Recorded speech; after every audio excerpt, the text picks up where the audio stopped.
Глава 13. Лейтенантът и шутът. Ако падането на Калган под натиска на армията на мулето можеше да предизвика някакво ехо на 7000 парсека разстояние, то тогава именно ехото бе възбудило любопитството на един стар търговец и бе предизвикало опасенията на един упорит капитан, а също и досадата на един дребнав кмет. У обитателите на самия Калган победата на мулето не бе възбудила или предизвикала нищо. Такова е неизменното човешко правило, според което отдалечеността във времето от една страна и в пространството от друга придават специфична гледна точка на дадено явление. Между другото, никъде не е отбелязано някой някога да е усвоил това правило както трябва. Калган беше Калган. Единствено той в целия галактически сектор изглеждаше така, сякаш не бе наясно, че империята се е разпаднала, че родът Станел не управлява повече и че бившото величие е изчезнало, а мирът е нарушен. Калган беше луксозен свят. В общността на умиращото човечество той все още запазваше позициите си на производител на удоволствия, купувач на злато и продавач на свободно време. Той бе избегнал жестоките превратности на историята, като си беше купувал независимост, затова всеки евентуален завоевател би се поколебал дали да го разруши и даже да му нанесе сериозни щети, просто защото беше свят с наистина много пари. Но дори Калган в края на краищата бе превърнат в щаб на военачалника и местното обществено мнение бе манипулирано до острата необходимост от война. Неговите облагородени джунгли, грижливо оформените му плажове и ослепителните му градове отекваха под ехото на маршовете на външни наемници и спечелени за каузата граждани. Световете от провинцията на Калган бяха добре въоръжени, а парите им вложени в бойни кораби и в подкупи. За първи път в историята на района. Военачалникът им смяташе, че без съмнение е предопределен да защитава всичко свое и да заграбва чуждото.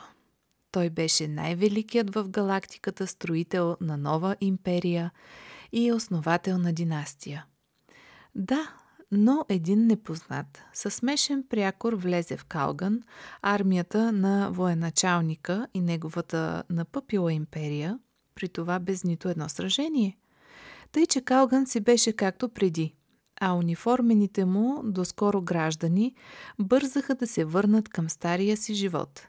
Наемниците на военачалника с удивителна лекота се присъединяваха към новопоявилите се банди, приземили се на планетата. И отново, както и преди, в джунглите се устройваха луксозни хайки за изкуствените животни в района, където не беше стъпвал човешки крак, и бързолетите се носеха като птици в небето, заплашвайки великолепните живи птици. В градовете пришелците от различни краища на галактиката можеха да получат такова разнообразие от удоволствия, каквото бяха способни да понесат портфейлите им. Калган имаше огромни възможности в това отношение. От неземните дворци за зрелища и фантазии с ход за половин кредит до неописуемите ловни хайки, в които добре дошъл беше само притежателят на солидно богатство. Към този огромен човешки поток, Тортън и Байта не бяха в състояние да прибавят дори струйка. Те оставиха кораба си в един огромен общ хангар на източния полуостров и постигнаха компромиса на средната класа. Решиха да почиват на вътрешното море, където развлеченията бяха все още достъпни, дори относително евтини, а тълпите не надминаваха границата на поносимостта. Байта носеше черни очила срещу ярката светлина и тънка бяла роба заради горещината.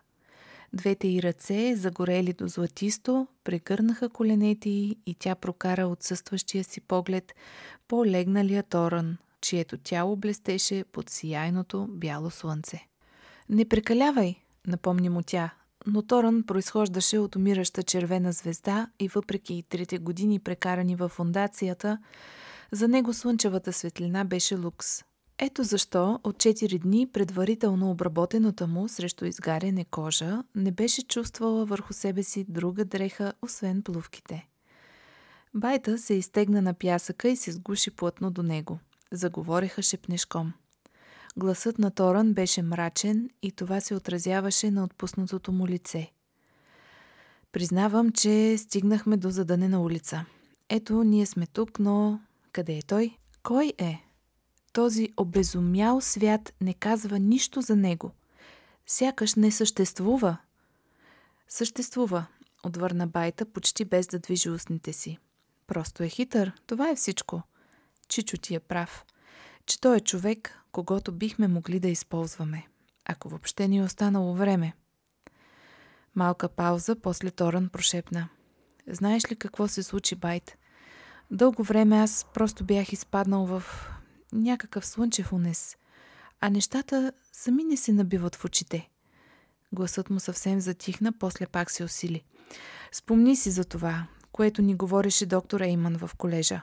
Фондацията никога няма да загуби, но това не означава, че с водачите й няма да се случи нещо подобно. Нима истинската история на фондацията не започва, когато Салвор Хардин изхвърля енциклопедистите и се налага като пръв кмет на фондацията. И после, през следващия век, нима Хобър Мало не печели също чрез почти драстични методи. Щом 2 пъти водачите са били свалени, значи това е възможно. Защо ние да не направим същото? Това е най-старият довод в книгите, Тори. Излишна мечтателност и нищо повече. Защо? Помисли си. Какво е Хейвън? Не е ли част от фондацията? Така да се каже, пролетарското й лице. Ако ние победим, това ще си остане победа на фондацията и ще загубят само сегашните водачи. Има голяма разлика между ако победим и ще победим. Само дрънкаш. Глупости, Байт. Ти просто си кисела. Защо искаш да развалиш и моето настроение? По-добре да поспя, ако не възразяваш. В отговор Байта само вдигна глава, засмя се и нагласи очилата си, за да огледа плажа, където се издигаше само една палма. Торън се надигна и се изви, за да проследи погледа й. Тя очевидно гледаше вретеновидния силует, който с краката нагоре се клатеше на ръцете си за забавление на случайните зрители. Беше един от рояка просици акробати край брега, чието хитри и хапливи закачки бяха насочени предимно към управляващата върхушка. Пазачът на плажа тръгна към него и палячото, балансирайки на една ръка, допря палец до носа си с недвусмислен жест. Пазачът приближи заплашително и се засили, целейки се с крак в корема му. Палячото сръчно отскочи, избегна удара и се отдалечи, като остави разпенения полицай на раздразнената тълпа. Така си вървеше нехайно по плажа. Мина край много хора, често се колебаеше, но не спря никъде. Струпалата се тълпа се бе разпръснала, а пазачът се беше тръгнал. Този е много странен, каза Байта весело и Торън равнодушно се съгласи. Палячото беше достатъчно близо, за да го виждат ясно. Слабото му лице впечатляваше преди всичко с големия си широк нос, смесест връх, който приличаше на хобот. Дългите му криви крака и паешкото му тяло се движеха с лекота и грация, но изглеждаха така, сякаш са сглобявани на тъмно и опипом. Да го гледаш означаваше да се смееш. Той явно усети погледите на двамата, защото рязко се обърна, след като вече ги беше отминал. Приближи се. Големите му кафяви очи се спряха на Байта. Клоунът им се усмихна, но това само направи клюнообразното му лице още по-тъжно. Говореше меко с превзети изрази, като хората от централните сектори. Използвам аз ума. Добрите духове, що дали са на мен, каза той. И за това ще да ви кажа, че тази жена да съществува, не би могла защото е жена мечта. Но аз нормален съм едва ли, защото вярвам в тез омайващи очи чаровни. Очите на байта широко се разтвориха и тя ахна. Торън се засмя. О, чаровнице моя! Той заслужава 5 кредита, байт. Нека ги получи. Акробатът се преметна със скок. Не, моя лейди, не бъркай ме с глупак. Аз не за пари говоря, а за ръточенцата ти ясни и за тъй сладкото ти личице.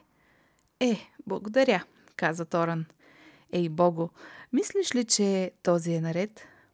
И не само за очи и за лице, бъбреше палячото и думите му излитаха една след друга с нарастваща скорост. Но също и за твоя ум, тъй чист и силен, както ти си мила. Торън се изправи, протегна ръка за бялата наметка, която носеше със себе си от 4 дни и бръкна под нея. А сега, братле, ми кажи, какво искаш и престани да досаждаш на дамата. Палячото отстъпи оплашено и слабото му тяло се свира болепно. О, сигурен съм, че не преча.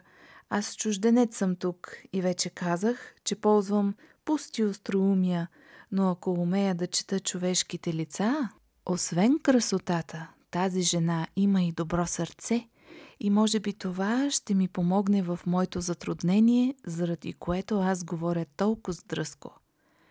5 кредита ще ти решат ли проблема? Сухо каза Торън и извади монетата. Клоунът не посегна да я вземе и байта настоя. Нека да поговоря с него, Тори, след което тихо добави. Няма нужда да се дразниш от глупавия му говор. Това е просто вид диалект. Сигурно на него нашата реч също му се вижда странна. Тя се обърна към палячето. Какво е твоето затруднение? Не се притесняваш заради пазача, нали? Не те тревожи той, така ли? О, не той. Той е като ветреца, който носи пясък около глезените ми. Има друг. От него бягам. И той е сякаш ураган, който помита световете по пътя си и ги нахвърля един връз друг. Преди седмица му се изплъзнах. По улиците спях и крих се в градските тълпи. Вглеждах се в много лица за помощта, която нужна ми е. И ето, че я намерих я.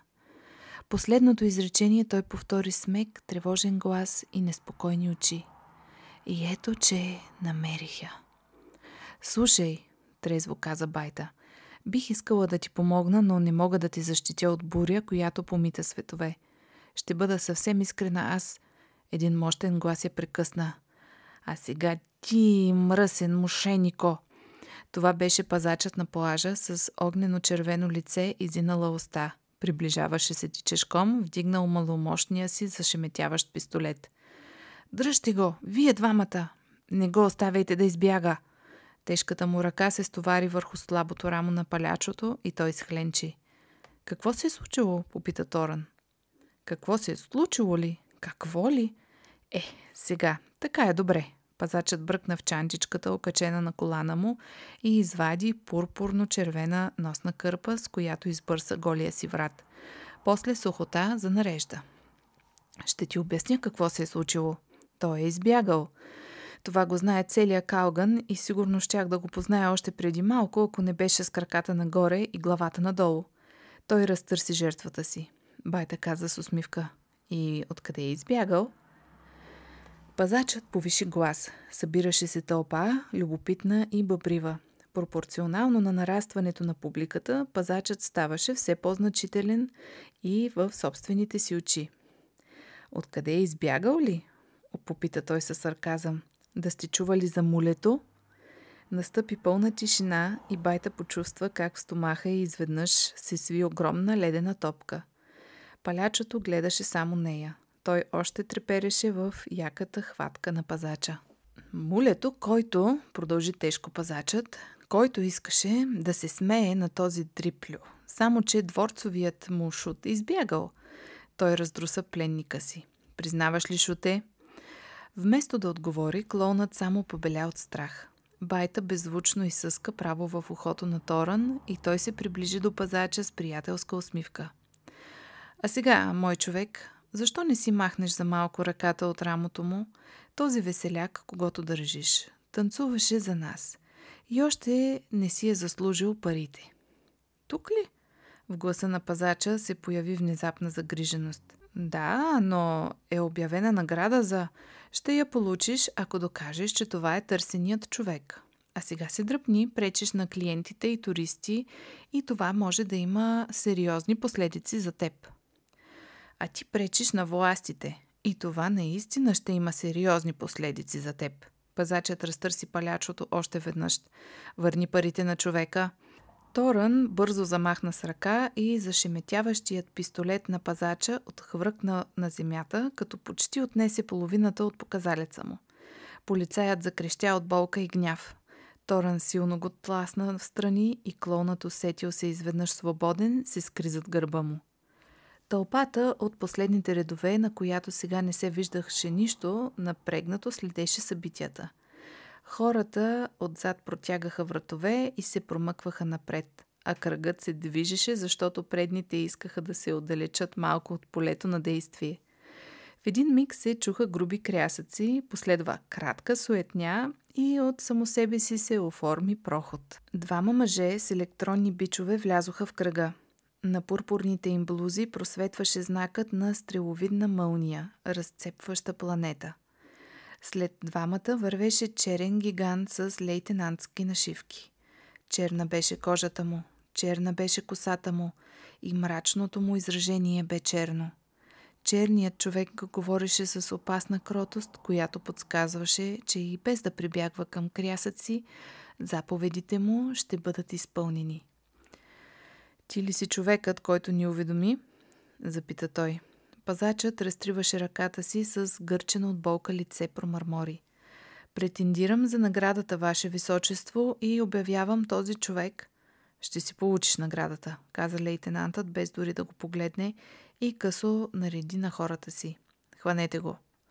Торън усети, че клоунът ще скъса робата му, в която се бе вкопчил. Повиши глас и рече. Съжалявам, лейтенант, но този човек е мой. Войниците приеха това изявление, без да им мигне окото. Единият небрежно вдигна бича си, но лейтенантът му се озъби и той го свали. Негово черно височество се извъртя и огромното му тяло надвисна над Торън. Кой си ти? Отговорът бе кратък. Гражданин на фондацията. Това подейства. Поне на тълпата, във всяко отношение. Пазената досега тишина беше изместена от напрегнато жужене. Името на мулето може и да предизвикваше страх, но въпреки всичко то беше ново и не така добре запечатано в душите на хората, както това на старата фондация, която бе разрушила империята и която управляваше един квадрант от галактиката с безпощаден деспотизъм. Лейтенантът не промени изражението си. Осведомен ли си за самоличността на човека, който се крие зад тебе?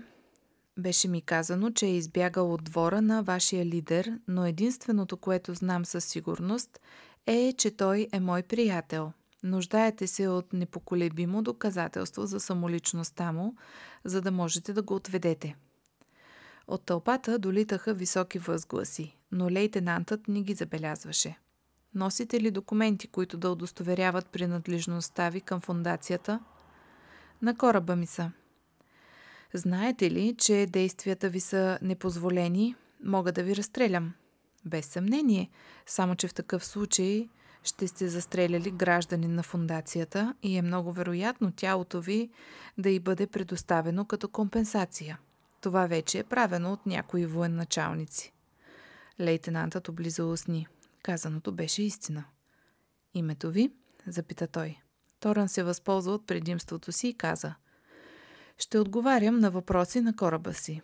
Можете да получите номера на стоянката в хангара. Той е регистриран под името Байта. И няма да предадете беглеца? Освен на мулето, може би. Поздравете господаря си. Разговорите отихнаха до шепот. Разпръснете тълпата, нареди лейтенантът на хората си с зле прикрита жестокост. Електрическите бичове се вдигнаха и спуснаха. Последваха писъци и хората на вълни се разбягаха. По пътя към хангара Торън прекъсна замисленото си мълчание само веднъж и проговори като че ли сам на себе си. Майчице галактико, що за приключение беше това, Байт? Толкова съм изплашен. Да, отвърна тя с глас, който още трепереше, очите излъчваха нещо като обожание. Да, това беше изпитание за характера. Честно казано, все още не разбирам какво се случи.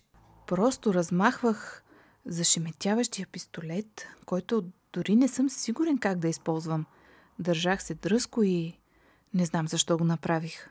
Въздушното такси ги отнасяше от района на плажа. Торън погледна от другата страна на пътеката между креслата на седалката, където шутът на мулето пъшкаше на сън и с отвращение добави: това беше най-изумителното нещо, което съм правил някога. Лейтенантът стоеше почтително пред полковника на гарнизона.